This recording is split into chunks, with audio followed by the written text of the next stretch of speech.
Hi folks, and welcome back to Travels with Paddles. My name's James, and today is day 2 of our Great Glen adventure, picking up where we left off yesterday. Here's a map of the route for day 2, which is Letter Finlay to Fort Augustus. Total distance just over 15 miles. Here we are, back at Letter Finlay, exactly where we left off yesterday. If you haven't watched the video for day 1 yet, then I do recommend you check it out. On today's paddle, we're starting about 2/3 of the way up Loch Lochy, travelling in a northeasterly direction. It was a pretty tough day for paddling, as the prevailing wind was from the northeast, around 10 miles an hour, and so we had a headwind all day long. Because we were paddling the Great Glen as 4 individual day trips, you could argue that we could have paddled each day in any direction and in any order. However, for continuity and to give us the feeling of doing the whole trip in one go, we decided to paddle it in one direction from start to finish. The prevailing wind for the whole week was from the southwest, which is why we decided to start in Fort William and end in Inverness. Back to the video, we've reached the end of Loch Lochy and are at Lagan or Lachen Lochs. It's at this point that Tony and Jane unfortunately decided not to continue their quest to complete the Great Glen. Tony's had a long-term back injury which was really starting to play up, and so they decided to turn around and head back to the cars.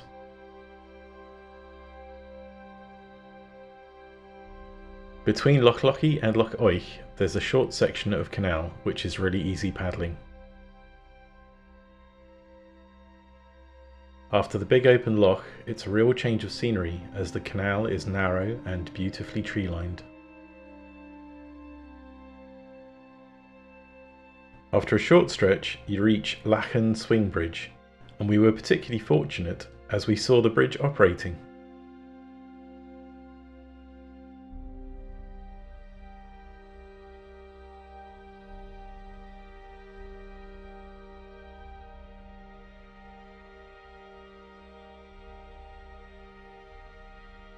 It's quite an odd feeling to have so many tons of metal swinging out over your head.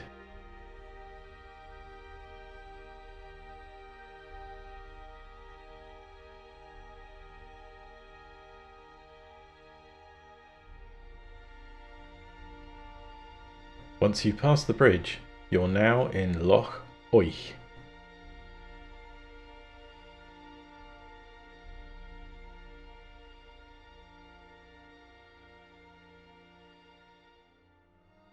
By now we were really feeling that headwind, and so we stuck to the left bank as much as possible, where there was a little bit more shelter.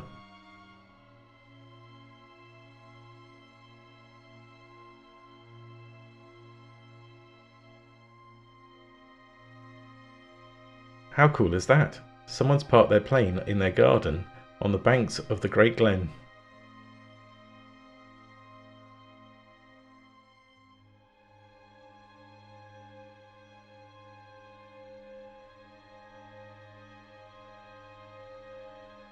We'd been paddling hard and we were hungry, so it was time to stop for lunch by Invergarry Castle.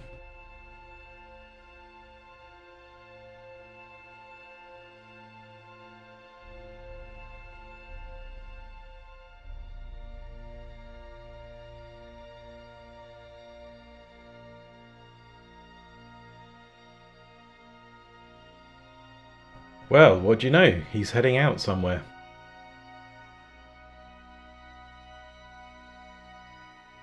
Soon, as you reach the end of Loch Oich, you will have a decision to make on which route to take. The options available are to continue on the canal, or to take the River Oich, which flows in the northeasterly direction. Martin and Sarah wisely opted for the canal, while we decided to take the river.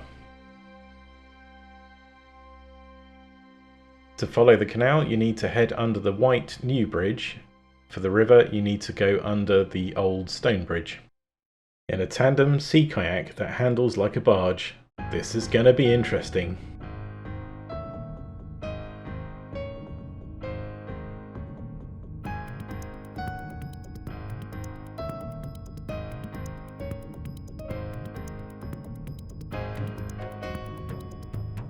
Good job there, Alex. Nice work.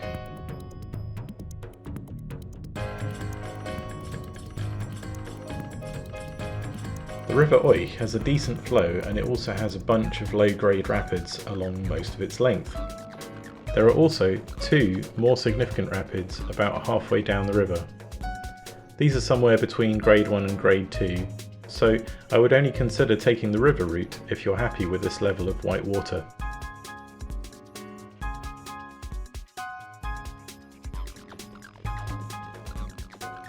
Nothing to worry about here, just a bit of fun with some bumps.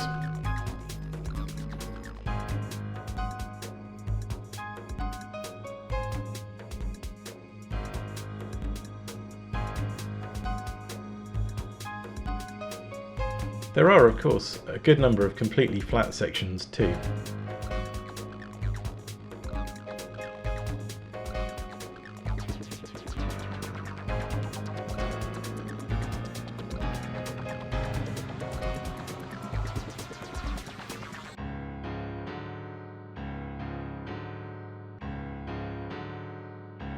This is just an island in the middle of the river, so you can go either side, it doesn't really matter.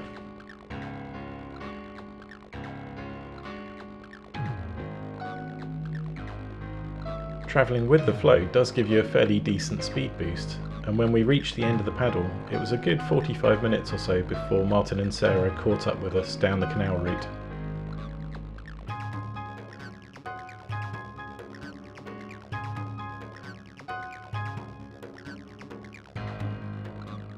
At this island, you want to be taking the left-hand route. The excitement's building as we can hear some more significant flow up ahead. This is the first of the bigger rapids. In the tandem, you've really got to pick your line carefully and early, because once you go with it, there's not much opportunity for turning the boat. At this point, I've seen the rock up ahead and I'm aiming to go to the left of it. All's looking pretty good until we clip that unseen rock, which just nudges us towards the one I'm trying to avoid. Alex shows us how it's supposed to be done by getting a good line. Not much option here apart from just to try and work ourselves free. There we go, we're good again. It certainly got the heart rate going there, but all in all, a fun little rapid.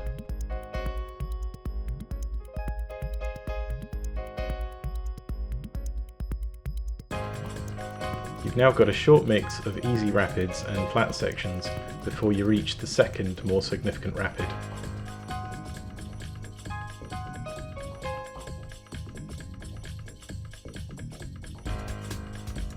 And here it is. There's a much nicer line on this one, so a lot easier to get through without any troubles.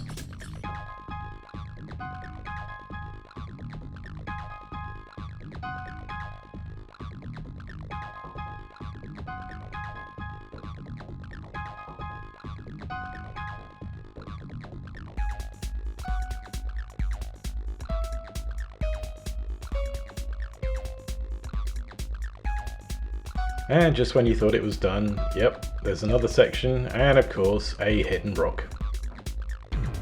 Hey, please be kind with me in the comments. Don't forget, in the tandem from the back seat, forwards is the one view that I don't have.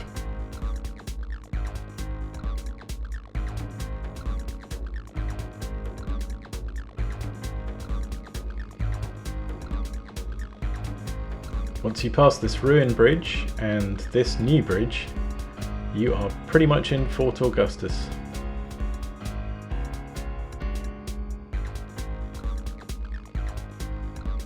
And marking the end of the River Oich, this wooden bridge is the gateway to the mighty Loch Ness.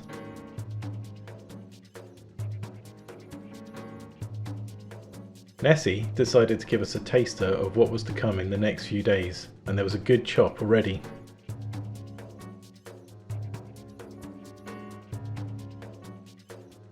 Keep to the left bank here, and once you round this point, you're pretty much home and dry.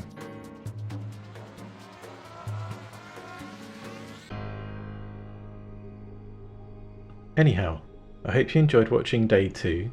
Please do check out the video for day 3.